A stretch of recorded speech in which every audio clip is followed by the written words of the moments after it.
Guide? Welcome back to my channel, Made Between the Pages. My name is Taylor, and today we're going to be doing the Contradictions book tag. This was a tag that I stumbled upon. I don't really remember where I first saw it, but I did seek out the original creator, which is a booktuber called If Only for a Page, and I'll be sure to link that down below if you want to check out the original. While a lot of us know what we like as readers, there's almost always exceptions to those rules, and I thought it'd be pretty fun to explore why that might be the case. So the first prompt for this tag is, I love this genre, but I didn't like this book. Of course, most people usually have about one answer for these, but I'm incapable of having just one answer, so there are going to be multiple responses to each prompt in this tag, but that's just the way that it always goes with me. So let's get started. Now the first one I have here, I'm not exactly sure exactly what genre this fits into, whether it's thriller, whether it's mystery. I think it's a mix of both, and that would be The 7.5 Deaths of Evelyn Hardcastle. This is one of those books that was extremely hyped on BookTube a couple of years ago, and it had everything in it that sounded like something that I would enjoy. It's a mystery where the person who's trying to solve the mystery wakes up in a different body, a different person's body. That's part of the mystery every day, and they can put the clues together from each individual point of view to try to guess who done it. But once they go through all of the points of views, they forget everything that they've learned and have to start all over again if they don't solve the mystery. And that sounds so fascinating to me. Unfortunately, this book really didn't work for me. I'm not sure if it's because I consumed it via audiobook and it's just not a good book to do that with, but I was so incredibly confused about the point of views. They didn't have distinctive enough voices for me to know who we were referring to and when, and the timeline could have been all fucked up for all I know, because I wasn't able to fact check what the timeline was. I just had to trust, like, okay, I guess that makes sense. And for me, that kind of takes out the fun of this kind of book. I like to try to solve the puzzle and have a chance of solving the puzzle, or at least think that I do, right? So this one just really didn't work for me. The ending is phenomenal and a wonderful twist, but for me, the process of getting there just didn't work at all. This next book is a thriller. If you don't know, I actually really do love thrillers. I haven't been reading too many of them on the channel recently. I love consuming them via audiobook, but this is a book that I read a couple of years ago when I was first getting into the genre, and I still to this day remember how much I hated this book, and that is All the Missing Girls. This book tries to throw in a twist where we work backwards from after the event of the thriller has happened, and then we work back in time to before. And look, it's not a bad idea, but in application, what's the word I'm looking for? In practice, the author was not talented enough to do this. It was a mess. Everything was a mess. There was no reason to actually work backwards because there was no particular plot twist that was combined with that timeline. It just made it a messier, what's the word I'm looking for? Delivery of the timeline. It didn't work at all. Also, the characters were horrendous. Typically in thrillers, you have unlikable characters, and that's totally fine. I don't have a problem with unlikable characters. But these characters were just terrible human beings doing terrible stuff to each other. And if that's the case, you kind of have to have an investment in the story or something else to keep you invested in the book. But there was nothing. There was nothing. It was just a bunch of annoying people doing terrible stuff to each other backwards in time. I hated it. To this day, I remember that I hated it. This next genre is dense political fantasy. And this was a book that I wanted to love so much from the bottom of my heart, and that was The Jasmine Throne. I love dense political scheming and, backstabbiness, and also religion as a power structure is a part of this book as well. It's also a sapphic romance. Like, how could this book be more perfect for me? It can't be, right, on paper. But ironically, actually on the paper, it was so incredibly boring. I didn't care about anything in this story. And the romance was dry as hell. There was nothing between the two characters that were involved. It was so dry. It kills me because the potential this book had to be a favorite of mine. I just felt like nothing was developed in a way that I enjoy reading, and it completely fell flat for me. And my last answer to this question is going to be for high fantasy. High fantasy? Epic fantasy? I never remember too. I'm a fake fantasy fan, apparently. Well, whatever genre of fantasy this is considered as, which is The Name of the Wind. I'm sorry, y'all, I did not like that book. And a lot of it is because I hate Kvothe. I hate him so much. And I know he's an unreliable narrator. He's telling his own story. You know, he's putting a better spin on the events than someone else might if they were telling his story. That doesn't make it bearable to read from his perspective.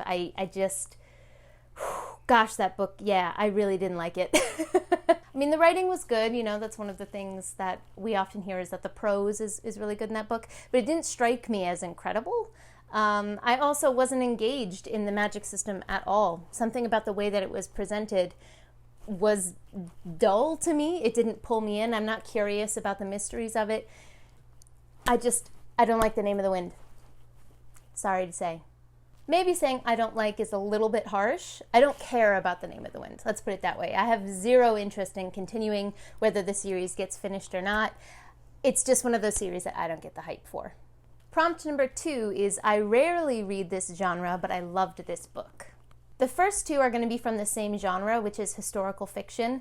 I don't dislike this genre, but I don't lean towards it, and I don't often pick things up unless there's a lot of hype around them. And in this case, the hype behind these two books was clearly worth it for me. And the first one is actually always on display on the shelf behind me, and that is The Seven Husbands of Evelyn Hugo. It's been quite a while, quite a few years since the hype for this really hit its peak, but man, was that hype on point. This book, still to this day, I bet you, could make me cry if I think too deeply about certain aspects of it. The talent of Taylor Jenkins Reid in this book. Now, I have read one other book by her, and I'm not the biggest fan of it, and that actually is a later question in this tag, so I'll get there. But this book is phenomenal. We follow our main character, Evelyn Hugo, who is a starlet in Hollywood. Consider it like Marilyn Monroe-esque kind of starlet. And she has 7 husbands that she has divorced. And she's never told her life story to anyone. And we start the story where a reporter is specifically requested by Evelyn Hugo to come interview her and get her life story. The reporter doesn't know why she's being asked. We don't know why she's being asked. That's part of the mystery in this book. And that description could not be further from something that usually gets my attention. I don't care about celebrities. I don't care about Hollywood. People reporting on celebrities is even farther from something that I care about. So this sounds like something I would hate.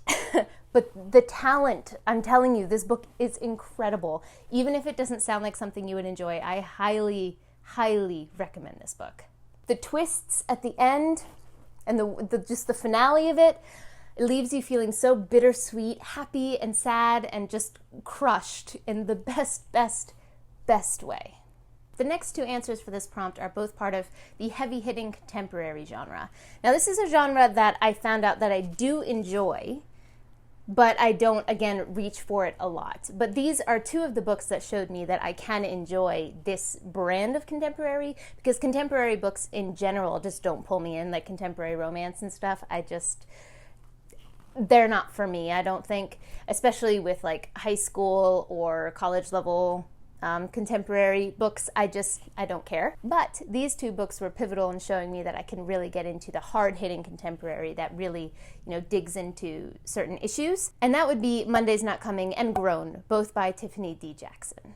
I own both of these proudly already in the States. I just don't have them with me to hold up right now. Monday's Not Coming follows the story of a young black girl who one day her best friend just stops showing up to school.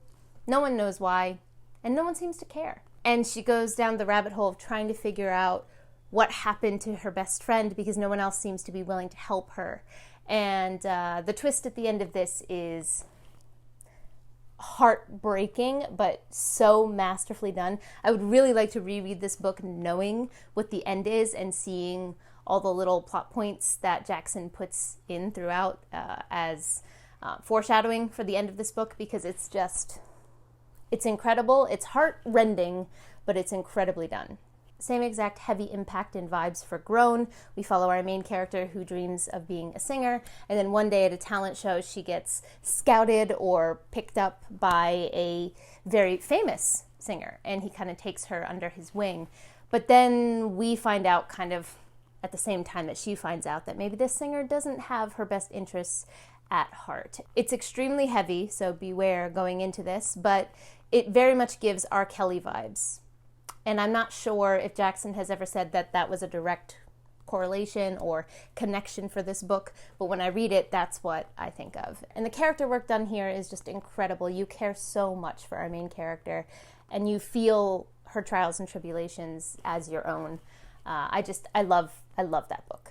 And finally, I know this is a million answers for this one prompt, but this is the last one, I promise. That is Children of Chime by Adrian Tchaikovsky. So this genre is hard sci-fi, obviously. Now I do have the beautiful broken binding edition up there, but I can't be bothered to stand up and get it right now. I can't. So this is the paperback edition that I initially read, and I adore this book. As someone who is not a huge sci-fi reader, I dabble here and there, I get in moods here and there. I was a little concerned about this book, that a lot of the science might go over my head, because it is very, very science-y.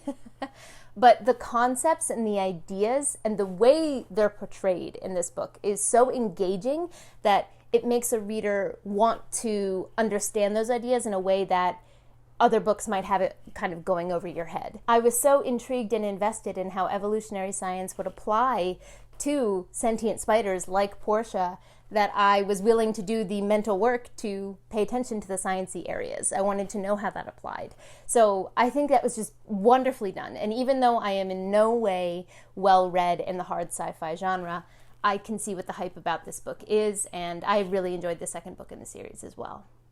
Okay, finally on to the third prompt, which is, I love this trope, but I didn't like this book. Now for me, one of my favorite tropes of all time is found family. The idea of a bunch of disparate personalities having to come together to do something, to, complete a mission or whatever. A perfect example of that would be like The Lies of Locke Lamora. I adore that vibe, that aspect of that series. So if you market something as found family or that kind of trope, it's immediately going to get my attention. However, a book that was marketed that way that didn't work at all for me was The Gilded Wolves. This may be the fault of marketing as well as the book itself, because it was marketed as the next Six of Crows, which I love that duology, and there was a period of time where everything was advertised as the next Six of Crows. And that was just, I think, really unfair marketing for a lot of books. So I think The Gilded Wolves did fall victim to that. But the other part was this book, there was just a lot of things that didn't work for me. But one of the things that really bothered me was they were supposed to be solving this problem, like doing this heist, essentially. And all of the clues that they had to solve were so easy. I said earlier that I like to have a chance to solve the puzzle. A chance. I don't want to look at the page and be like, oh, this is the answer immediately, unless I'm reading a middle grade or something like that. But when you have characters that are supposed to be so incredibly smart and special and good at what they do, and then you show what they're solving and it's so incredibly easy, it just really took me out of the world, and I was like, come on guys, if I can figure this out, you can. The next trope, or maybe storytelling aspect that I'm going to talk about, I'm not sure you would call this a trope, I don't think you would, but that is religion as a power structure in a story. I love when that is a part of my fantasy, especially. I've talked about that a couple times on my channel before, and a book that promised to do that but just didn't deliver for me was The Pariah. That aspect of this story was very much present. It wasn't false advertising in that, that religious power structure was there, but the exploration of it and the way that our characters interacted with it was in the most non-engaging, kind of beat around the bush way that I could have imagined. There were so many moments where our characters could have engaged more directly with this idea, this part of the world, and I felt like it was missed by the author almost every single time.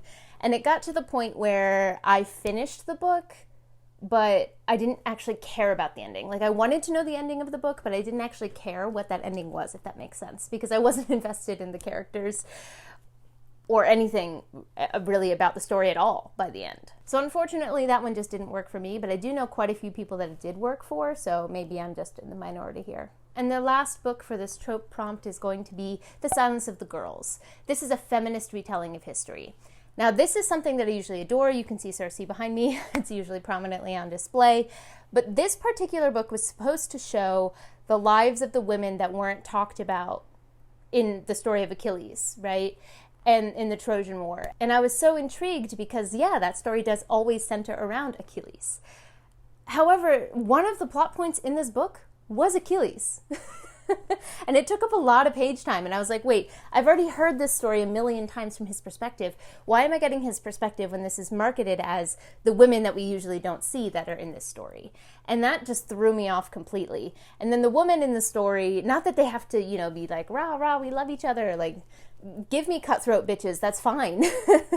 But it was basically just cattiness between all of the different characters whenever they interacted with each other, and it was never an interesting interaction that had implications for later on down the line. It was just like, oh, I don't like this woman because, her daughter did this, and it was not, in my opinion, was not well done. Was not a fan. Prompt number 4 is I hate this trope, but I love this book. Now for me, this one was actually pretty fun. I had to delve a little bit into the past to pick something for these, and I had a great time kind of reminiscing about these books. But a trope that I really, really don't like is the dark asshole of a boy that has a brooding past, therefore all is forgiven. I just don't have it in myself to forgive those types of characters anymore, I'm sorry that you have trauma. Doesn't mean you can be a dick. And it's totally fine if, you have a character and you want to engage and really work with the fact that they're not a good person. I'm down for that. But it's when the reader and the main character, it's implied that you're supposed to forgive this character and see them as a good person just because they went through some sad things in the past. So basically, the sad boy with a dark past is the trope that I really, really don't like. But for some reason, in these two cases, I was swept along and I was like, okay, give me the dark brooding boy. I don't know why it worked, but it did. And the first one of those is actually Lux, the first in the Lux series, Obsidian. Now, I can't actually defend this book. This is just a book full of YA paranormal tropes. It came in like the Twilight after time when vampires were kind of fading out and people were looking for the next best thing. And this book is not vampires, but it very much has that vibe. It doesn't really matter what the creatures are. It's the same vibes. But something about this book, I enjoyed it. I don't know. Maybe it's because the main character gave as much back as she received from the asshole boy in this book. Maybe that's part of it. So the banter was there and it wasn't just a forgiving woman, with the sad boy. I don't know what it was, but I liked it enough to read the second in the series, and I probably will continue at one point.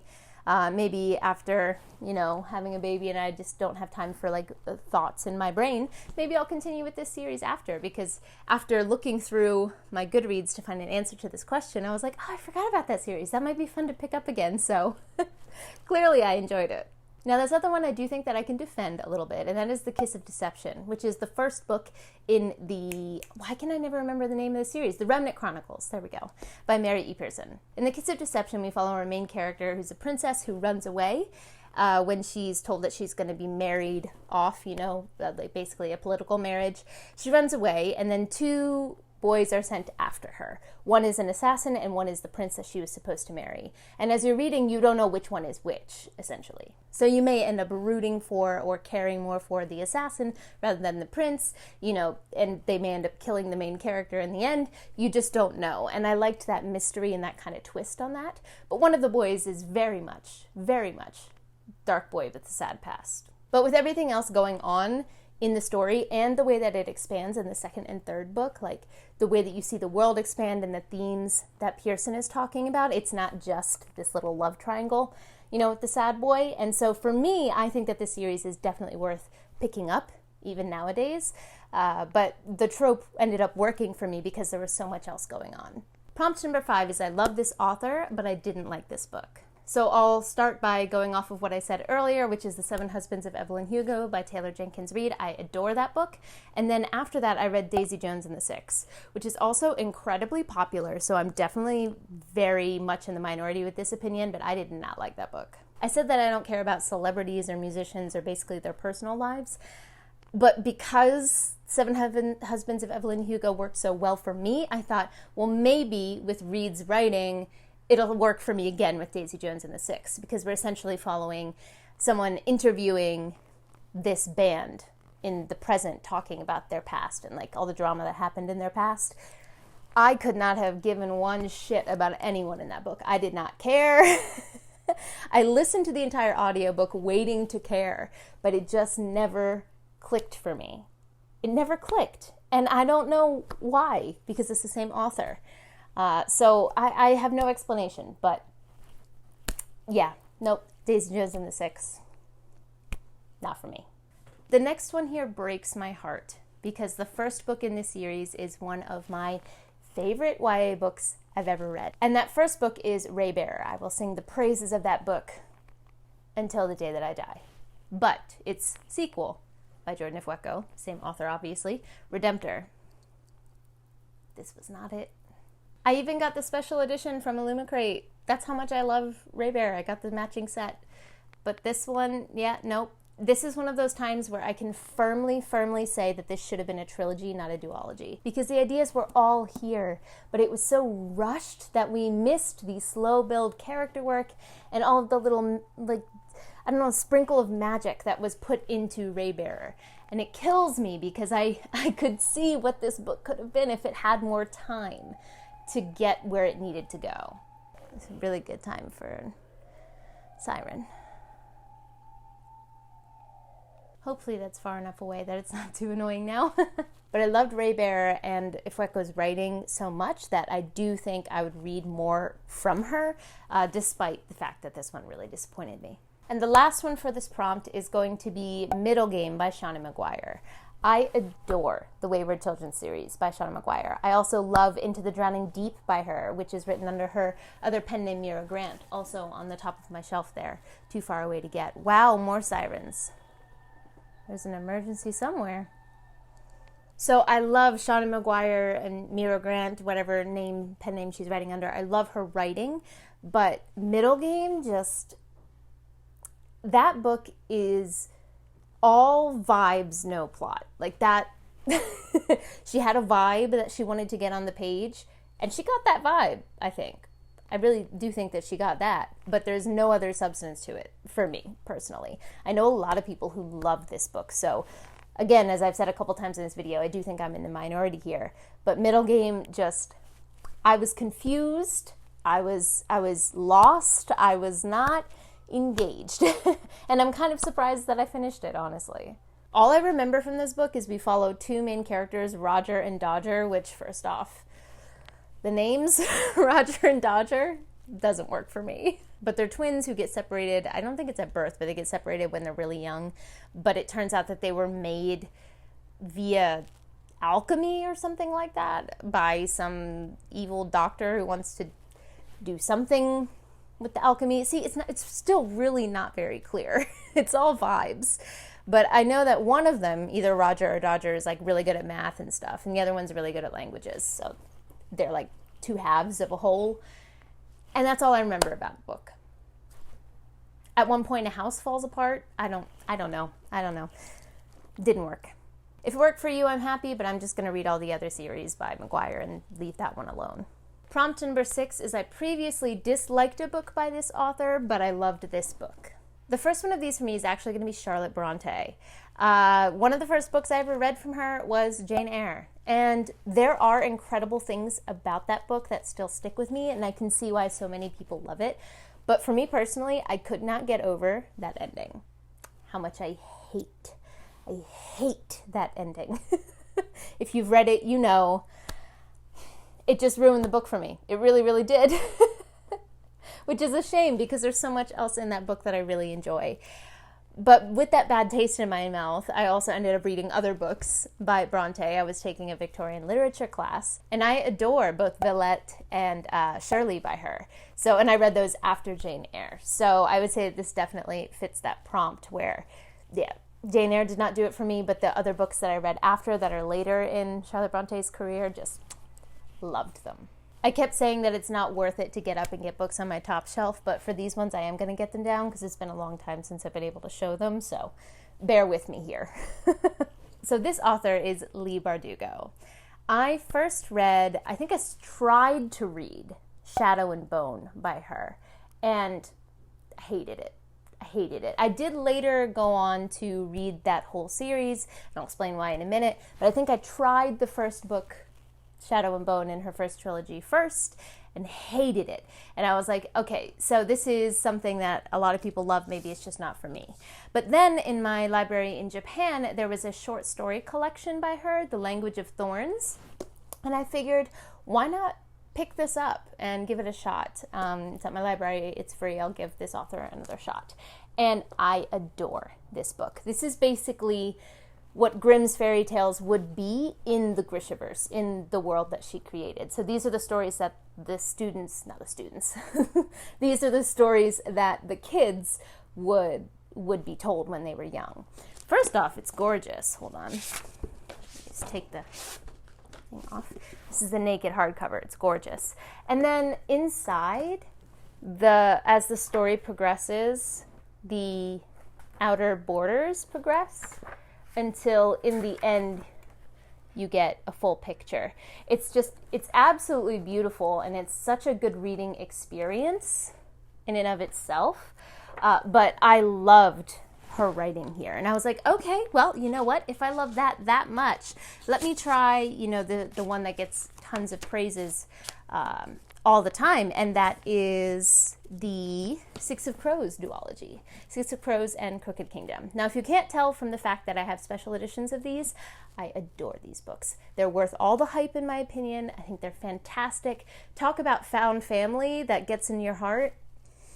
Oh my gosh, I love these books. I love these characters so much.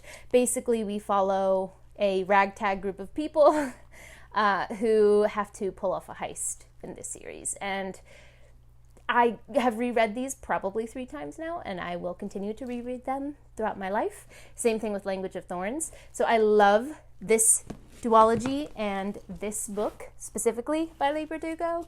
But then after I went and read the Grishaverse trilogy and still hated it. So I also read, King of Scars by her, which is the next installment.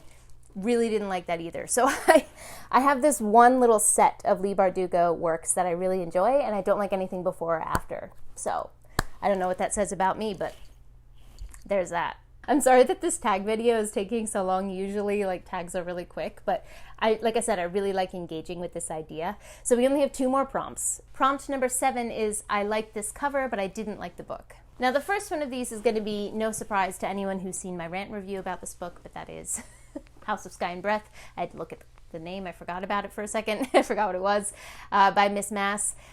I love the first book in this series. What is it? House of Earth and Blood. Yes, House of Earth and Blood. I really enjoyed that first book in Crescent City. So I was really excited for this one. I think it's beautiful. I bought a special edition with from Waterstones. But this one doesn't even have sprayed edges, so special edition where? The shininess? I don't know. I do think it's a beautiful cover still, but I did not like almost anything that was in between these pages. So I'm not going to go any further into it because I have a full rant review for this book. I'll have it linked down below if you want to see, my feelings on it. But yeah, beautiful cover. The inside, not so much. The next one here was actually a really good reminder for me when I was going through my Goodreads again looking for answers to these tags, and that is The Unkindness of Magicians. I had forgotten that I'd read this book. It's a standalone, although I heard whispers that there might be a second one coming out at some point. I don't know where I heard that from, but when I read it, it was a standalone, and it's basically, it's a very self-contained small story about a girl who harnesses magic that she's not supposed to be harnessing, or people don't want her to harness. And she enters a magic competition, a very cutthroat, high-cost magic competition, and we follow her as she figures that out and deals with the aftermath of it. And I don't know, this book just, it had the concepts. I didn't hate it or anything like that, but something felt like it was missing from the story for me. I remember it was a really long time ago when I read it. I think it's still something that I would recommend if you're looking for like a one-off, darker magic story based on what I remember, but it still has an absolutely gorgeous cover, and it pulls me in every time I see it. And the last answer for this prompt is Silence by Shusaku Endo. This is an extremely famous Japanese author, and he's praised for his prose. But I don't know if it was the translation or what about this book, but when I read it, I was so incredibly bored. This book did not work for me at all. Basically, we follow a priest back in the time when Christianity was heavily persecuted in Japan, and we're supposed to follow his perspective as he makes his way through the Japanese countryside during this time. I was really interested in the topic that gets introduced here. I talked about the fact that I like when religion is kind of delved into a little deeper. So I really was looking forward to this, but it just wasn't for me. But this cover is absolutely stunning. And I still think it's gorgeous, like, to this day. That's why I still have it, honestly. That's why I haven't gotten rid of it. Who else is guilty of that?